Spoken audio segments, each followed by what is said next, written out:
এক এবং অভিন্নতা নিয়ে। আচ্ছা, নিজের বেলায় প্রমাণ করলেই সেটা প্রমাণ হয়ে যাবে, আর হনুমানের কথা বলেছিলাম সেটাও প্রমাণ হয়ে যাবে। আচ্ছা, মনে মনে যদি কোনো নিজের পরিচিত একজন মানুষ, যেমন আপনার ঘর রয়েছে করিমগঞ্জে এবং চলাফেরা করিমগঞ্জে, হঠাৎ হঠাৎ হয়তো বা আপনার কোনো নিজস্ব মানুষ জিরিবামে রয়েছে, এবং করিমগঞ্জ থেকে জিরিবামে বেশি যাতায়াতেরও মানে নাই, মানে অভ্যাস কম রয়েছে। যদি যাওয়া না যায় তবু তো কখনো কখনো জিরিবামের সংশ্লিষ্ট পরিবারের লোকজনের কথা বা তাদের পার্শ্ববর্তী বাড়িরও লোকজনের কথা তো মনে পড়ে, এবং সেখানকার মানে প্রাকৃতিক দৃশ্যের কথা মনে পড়ে তো। যদি এটা হয় তাহলে নিজের নিজের সত্তার একটা অংশ দিকে পেল, এটাকে আমরা বলবো দ্বিতীয় সত্তা। দ্বিতীয় সত্তা যদি জীবনে যায় তাহলে তার পার্সেন্টেজ কতটুকু গেল, তার পার্সেন্টেজ কতটুকু গেল জীবনে। যদি কম পার্সেন্টেজ যায়, অর্থাৎ কম পরিমাণে যায়, অর্থাৎ আমি যে বস্তুটা অদৃশ্য জিনিসটা সেটা দুই ভাগে বিভক্ত হলো। এক ভাগ দেহের সঙ্গে থাকলো এবং এখানেও কাজকর্ম চলছে, যেমন ধরো এখানে একটা চারা রোপণ করা হচ্ছে বা তার পাশে সার দেওয়া হচ্ছে, এই ধরনের কাজে নিযুক্ত থেকে থেকে ওই অন্য জায়গার জীবনের দৃশ্য মনে মনে কল্পনা হচ্ছে। তো এইভাবে চলে বিভিন্ন কাজকর্মের মাধ্যমে, অন্য অন্য মানুষের অন্য স্থানের দৃশ্য ইত্যাদি মানে বেঁচে উঠিত। যদি উঠে তাহলে মনে করবেন যে নিজের অদৃশ্য সত্তাটা বিভক্ত হয়ে এক অংশ সেই দিকে চলে গেছে এবং এক অংশ দেহের সঙ্গে রয়েছে। এখন যদি এই যে দ্বিধা বিভাজন হলো সেটা যদি অদৃশ্য থেকে আরো অধিক পরিমাণে নিজের সূক্ষ্ম কাজের দ্বারা বৃদ্ধি করা যায় তাহলে সত্তাটা আরো মানে শক্তিশালী হবে। তো তখন যদি এক অংশ প্রেরণ করা হয়, যে অংশ প্রেরণ করা হবে সেটাও তো আরো শক্তিশালী হয়ে যাবে এবং দেহের মাঝে যেটা থাকবে আরো 10 জনের চেয়ে বিভক্ত হয়েও আরো 10 জনের চেয়ে বেশি থাকবে। হ্যাঁ, কোথা থেকে আনা হলো এই যে মানে বৃদ্ধি যেটা হলো, অদৃশ্য থেকে তো এসে বৃদ্ধি হলো। আচ্ছা, তাহলে অন্যের জিনিসটা যদি অন্যের বাড়িতে মানে একটা ফল ফসল সুপারি সুপারি বস্তা রেখেছে এই বাড়ির কোনোখানে, আর সেটাকে যদি রাত্রে কেউ নিয়ে আসে তো এটা হবে অন্যায়, এটাকে চুরি বলা হবে। অর্থাৎ এটা তো প্রকৃতির জিনিস, জগতের জিনিস, কিন্তু তার সঙ্গে যুক্ত থাকাতে এটা আলাদা মানে অনুচিত হলো। অর্থাৎ সে প্রকৃতি থেকে যে কোনোভাবেই হোক, মানে কৃষি কাজের মাধ্যমে হোক বা তার যে কোনোভাবে হোক সে সেটা সংগ্রহ করেছে প্রকৃতি থেকে। প্রকৃতি থেকে সে করেছে দৃশ্য বস্তু সংগ্রহ এবং অন্যের লোভ লেগেছে গতিকে সে এই বস্তুটাকে তার ঘরে নিয়ে যাচ্ছে, এটার নাম হচ্ছে চুরি বা ক্রাইম। তাহলে এটাকে মানে প্রশংসা তো নয়, নিন্দার ব্যাপার হবে, দোষের জন্য দায়ী করা হবে, দোষী বলে নির্ণয় করা হবে। এখন যদি অহং সত্তাকে যদি মহাজাগতিক সত্তা থেকে বর্ধিত করা হয় তাহলে সেটাকে দুর্বল হবে না, সেটাকে কি বলা হবে? সাধন, মহত্ব, ঈশ্বরত্ব ইত্যাদি। তাহলে দেখা যায় সমান্তরাল অবস্থান থেকে আনলে হবে পাপ। পাপ, পাপ।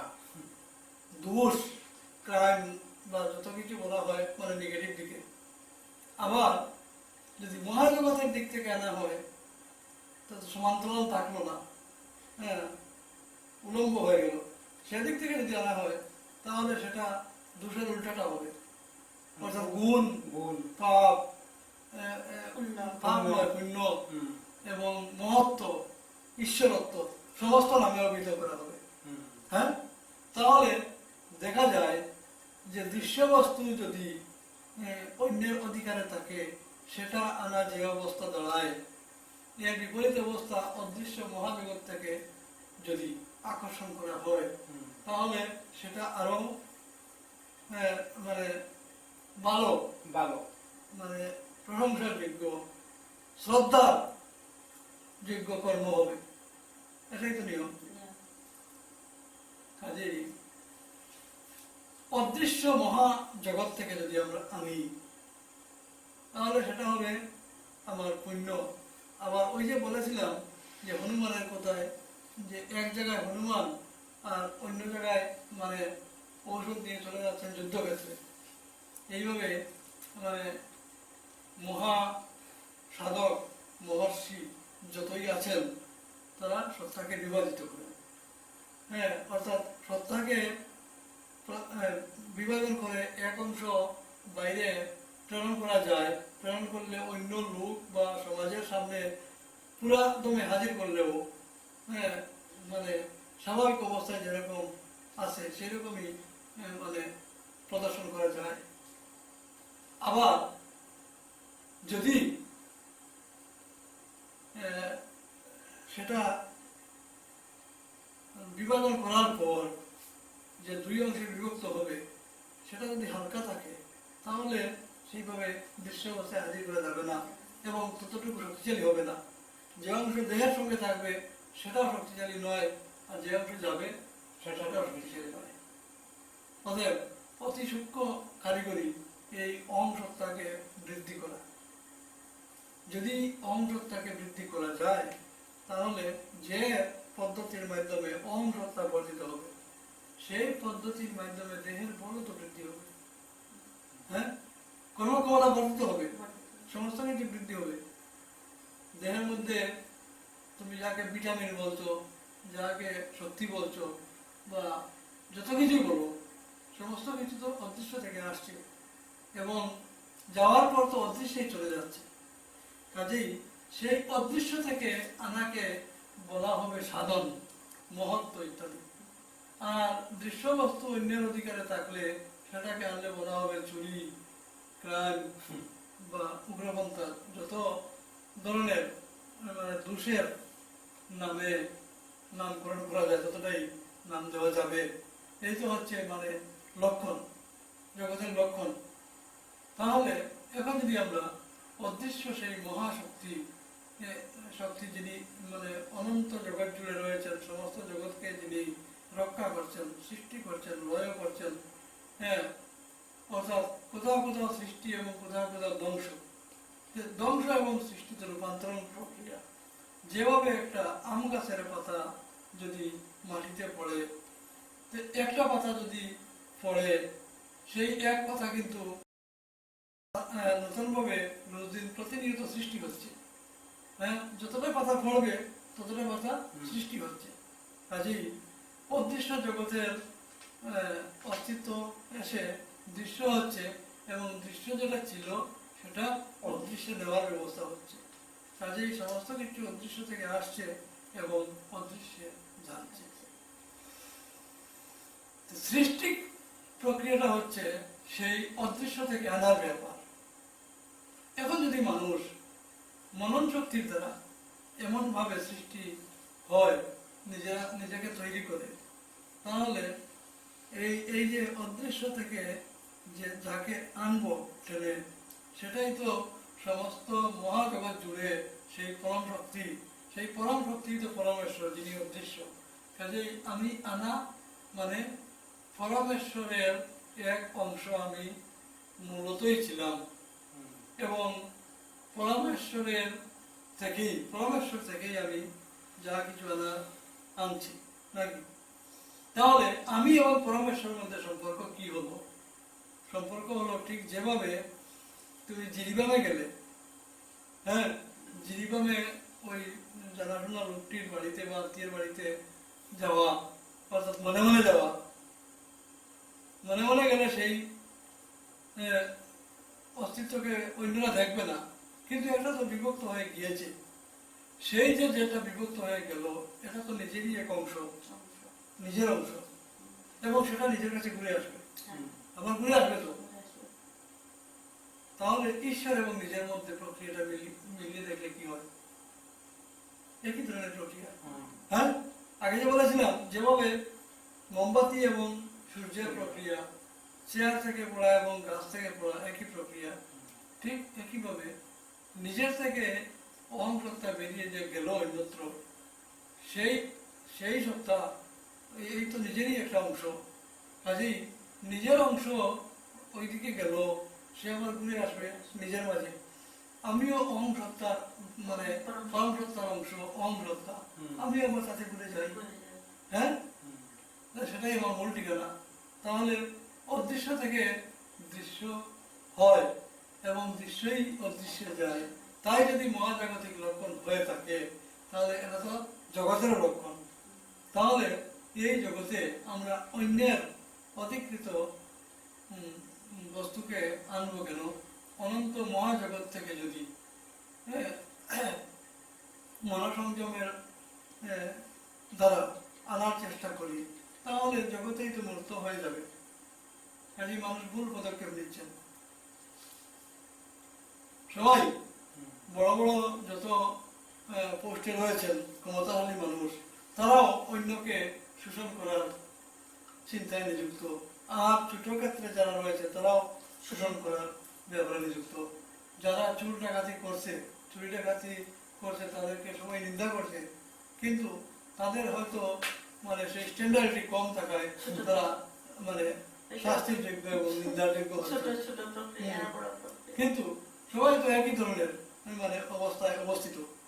কাজেই এই যে ক্রাইম টাইম সমস্ত কিছু হচ্ছে, যারা বড় ধরনের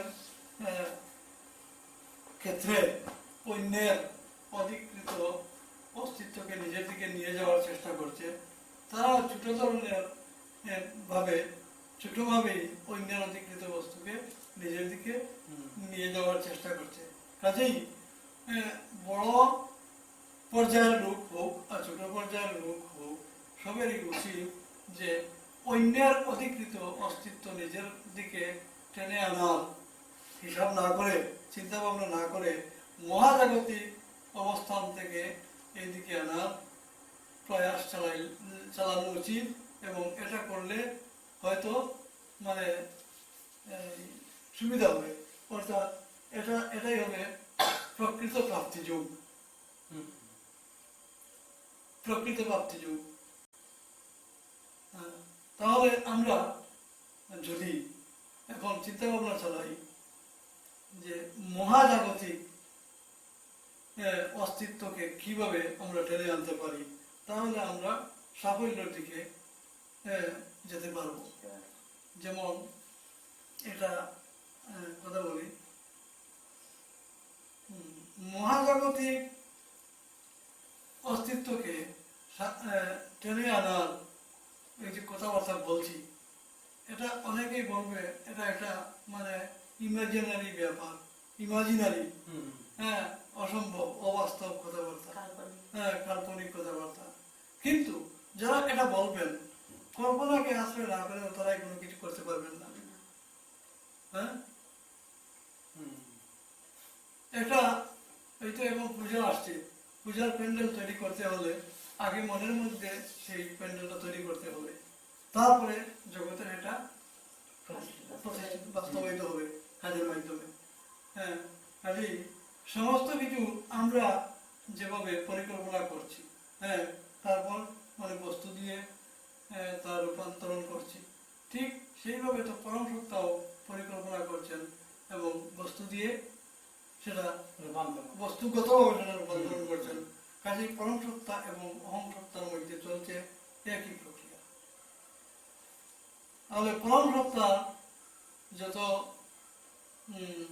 কার্য পদ্ধতি, মানবেরও সেই কার্য পদ্ধতি হওয়া উচিত তার সঙ্গে মিল রেখে, এবং তখনই তো পরমসত্তার পদ্ধতি মতো মানুষের যদি পদ্ধতি হয়ে যায়, তাহলে সমাজে আর মানে ক্রাইম বলে কোনো কিছু থাকতে পারবে না। আচ্ছা, এখন কথা হলো যে পরমসত্তার কথা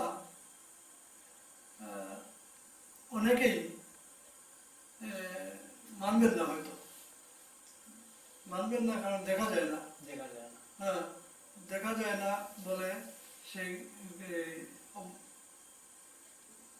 দেখা যায় না বলে পরম সত্তাকে মানে মেনে নেওয়া সম্ভব হয় না অনেকের। এবং এও আছে লোকের ধারণা যে যারা এইভাবে অদৃশ্য জগৎ নিয়ে চিন্তা চর্চা করেন, এদেরকে বাস্তববাদীরা স্বীকৃতি দেন না। স্বীকৃতি দেন না মানে এটা তারা তাদের ভাবনায় এটা একটা পাগলামি। কিন্তু আজকে যে এত পরিবর্তন হচ্ছে জগতে, এত আগে বলেছিলাম যে আম্মক নেই জগতে, এখন বিদ্যুৎ নেই, জটায়ু নেই, শকুনও চলে যাচ্ছে, প্রায় শকুন নেই বললেও চলে। হ্যাঁ, এই আমাদের এত অঞ্চলে বলা হতো হাড়গিলা, তো এখন নাই বললে চলে।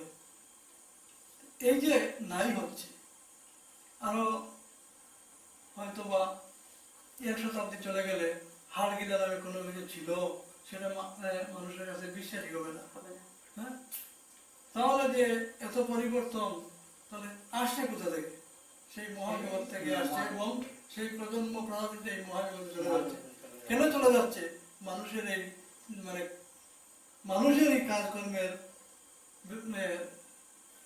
দুষ্টির কারণে। আমরা যেসব কার্যাবলী এই জগতে চালাচ্ছি বিজ্ঞান ভিত্তিক, মনে করছি নিজের লাভ হবে, কিন্তু নিজের লাভ না হয়ে প্রকারান্তরে লোকসান হচ্ছে। এই যে গাছপালা, জীবজন্তুর প্রজাতি মানে চলে যাচ্ছে, সমস্ত কিছুর সঙ্গে সমস্ত কিছুর একটা মানে সম্পর্ক রয়েছে। কিন্তু সেই যে জীবজন্তু এখানে থাকার পরিবেশ আমরা নষ্ট করে দিই, নষ্ট করে দেওয়ার ফলে তারা ধ্বংস হয়ে যায়। হ্যাঁ, তাহলে ধর্মটা হচ্ছে কি? ধর্মই হচ্ছে পরম সত্তাকে চিনা এবং সেই অনুযায়ী কাজ করা।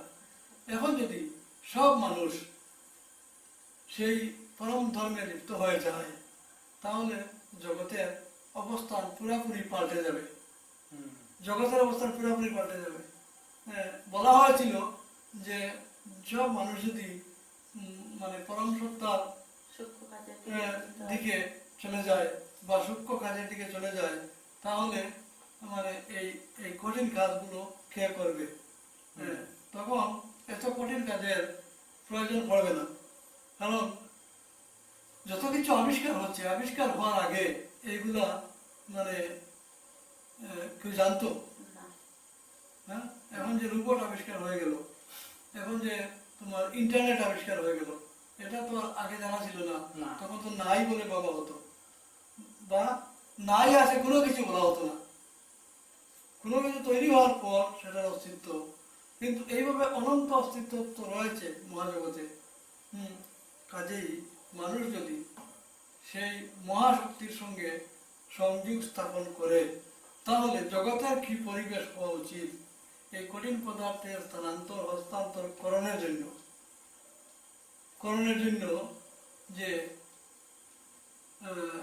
যে রূপ দেওয়ার প্রয়োজন, সেই রূপ পরম সত্তা, পরম শক্তিমান যিনি, তিনি দিয়ে দিতেন। যেমন ধরো এখন হাতি দিয়ে তো গাছ টানানো হচ্ছে, হ্যাঁ, বা কত বড় বড় বোঝা টানানো হয় হাতির মাধ্যমে। হাতি হলো জীব, কিন্তু তোমাকে সহযোগিতা করছে, এবং সে আছে বলে তোমার বিভিন্ন কাজে তাকে প্রয়োগ করা সম্ভব হচ্ছে। যেমন গরু দিয়ে হাল চাষ, নাকি? এটা তো জীব, কিন্তু অন্য রূপে তাকে রাখা হয়েছে। হ্যাঁ, তো এখন তুমি যদি এই ভাবনা করতে পারো যে এমন কোন জীবের অস্তিত্ব, যে জীবটা মানে তৈরি হয় যদি, সে মানুষের রূপ নয়, না হলেও মানুষের অনেক কাজ করে দিতে পারে এবং তার খাদ্যবস্তু বা তার প্রয়োজনীয় সামগ্রী মানুষই দিবে, অথচ সে মানে তার তার নিজের সুবিধার্থে, নিজের লাভের জন্য সেই কাজ মানুষকে করে দিতে পারে। এমন জীব তৈরি করে দেওয়া মানে ঈশ্বরের পক্ষে কি অসম্ভব? না। অসম্ভব না। অসম্ভব নয়।